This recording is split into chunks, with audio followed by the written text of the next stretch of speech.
Praise lord. ఇది వాగ్దానము. కీర్తనలు 21:4. ఆయుష్ నిమ్మని అతడు నిన్ను అడగగా నీవు దాన్ని అతనికి అనుగ్రహించి ఉన్నావు. సదాకాలము నిలిచి దీర్ఘాయువు నీవు దయచేసి ఉన్నావు. ఎంత గొప్ప వాగ్దానాన్ని దేవుడు అనుగ్రహిస్తూ ఉన్నారండి.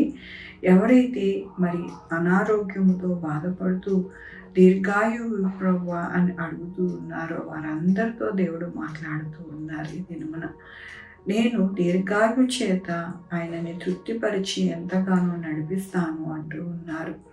మనకి ఆరోగ్యమును ఆ దీర్ఘాయువును అనుగ్రహించేది మన దేవుడే. ఆయన తప్ప ఇంకా వేరే మార్గం అంటూ మనకి లేదు. అందుకని ప్రతిదినము మనము ప్రార్థించాలి. ఆయన మనకి ఆరోగ్యం ఇవ్వాలని, మనకి చక్కటి మరి ఆయుష్ ఇవ్వాలని మనము అడిగినప్పుడు దేవుడు మనకి ఉత్తరం ఇస్తూ ఉన్నారు. మనకి అదే ఇక్కడ కనపడుతూ ఉన్నది. మనము అడిగామంట. అందుకనే దేవుడు అంటూ ఉన్నారు, నేను మీకు అనుగ్రహిస్తూ ఉన్నాను అంటూ ఉన్నారు. దేవుని వాక్యంలో ఏలయనగా రాజు యెహోవా యందు నమ్మిక ఉంచి ఉన్నారు. సర్వోన్నతుని కృపచేత అతడు కదలనివ్వకుండా ఉండును. అవునండి, ఎప్పుడైతే మనము నమ్మిక ఉంచుతామో అప్పుడు మనము కదలకుండా ఉంటాము. కదలని వారిగా స్థిరులుగా మన యొక్క హృదయములు ఉంటాయని దేవుడు సెలవిస్తూ ఉన్నారు. కాబట్టి మన జీవితాలలో ఎల్లప్పుడూ కూడా అధైర్యపడకుండా, చింతపడకుండా, బాధపడకుండా మనము గనక ఉంటే కనుక మన యొక్క రోగములు, బాధ, కష్టము అన్నీ కూడా పోయి చక్కటైన ఆరోగ్యముతో మనము ఉండి చక్కగా దేవుణ్ణి స్తుతిస్తామని దేవుడు సెలవిస్తూ ఉన్నారు.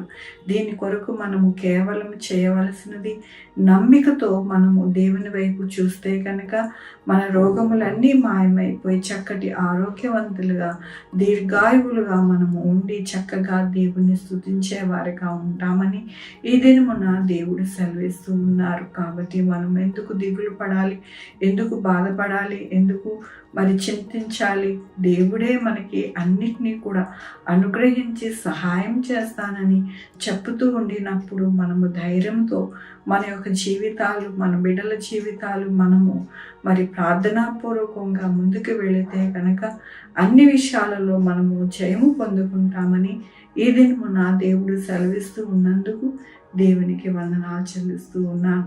ఈ దినమున పుట్టినరోజు, పెళ్లి రోజు అనేక శుభదినములు చేసుకుంటున్న వారందరికీ కూడా నిండారుగా శుభాకాంక్షలు తెలియజేస్తూ ఉన్నానండి. మీ జీవితంలో దేవుని యొక్క ఆశీర్వాదము, ఆయన బహుమానము, ఆయన దీవెన మీకు కలుగును గాక. ప్రార్థించుకుందామండి. యెహోవా దేవా, నా తండ్రి, నా ప్రభు, మీ కృపా కనికరస్తాన్ని బట్టి నీకు వందనాలు, స్తుతులు, స్తోత్రం చెల్లించుకుంటున్నాను. నాయన, మాకు ఆరోగ్యమును, దీర్ఘాయువును అనుగ్రహించే దేవుడుగా మీరున్నారు. మీరు తప్ప మాకు వేరే దిక్కు లేదు నా ప్రభు. సహాయం చేయండి నా ప్రభు.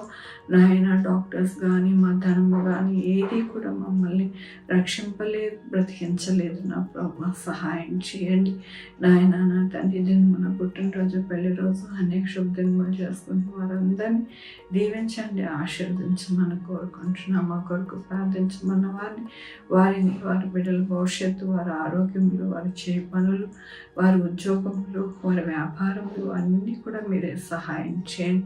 Sugar, BP, thyroid, heart problem, kidney problem, AIDS, cancer, బలహీనత, పెరాలసిస్, గ్యాస్ట్రిక్ ట్రబుల్, ప్రతి విధమైన అనారోగ్యాన్ని తీసి స్వస్థపరిచే యెహోవా నేనన్నారు. మీకు వందనాలు. ఆయన ఎగ్జామ్స్కి ప్రిపేర్ అవుతుండగా బిడ్డలకి తోడై ఉండండి. చక్కగా ఆయన ఎగ్జామ్స్ రాయడానికి సహాయం చేయండి నా ప్రభు. కృప చూపించండి.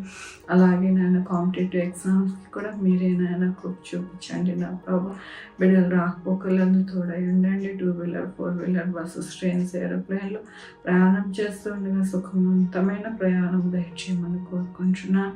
తల్లి బిడ్డ క్షేమంగా ప్రసవించడానికి సహాయం చేయండి. బిడ్డలు లేని వారికి బిడ్డలు దయచేయండి నాయన. బిడ్డలందరూ కూడా నాయన చక్కగా నాయన మంచిగా ఉండడానికి సహాయం చేయండి. ఎండలు ఎక్కువ లేకుండా ఉండడానికి మీ కృపని అనుగ్రహించమని కోరుకుంటున్నాను. మీ కృపా కనికర దీవెన అనుగ్రహిస్తారని మీకు వందనాలు చెల్లించుకుంటూ నా ప్రభు, నా రక్షణ యేసుక్రీస్తు పరిశుద్ధమైన నామమున అడిగి వేడుకుంటున్నాను తండ్రి. ఆమేన్. తండ్రి, కుమార, పరిశుద్ధాత్మ సదాకాలం మనందరికీ తోడై ఉండును గాక. ఆమేన్.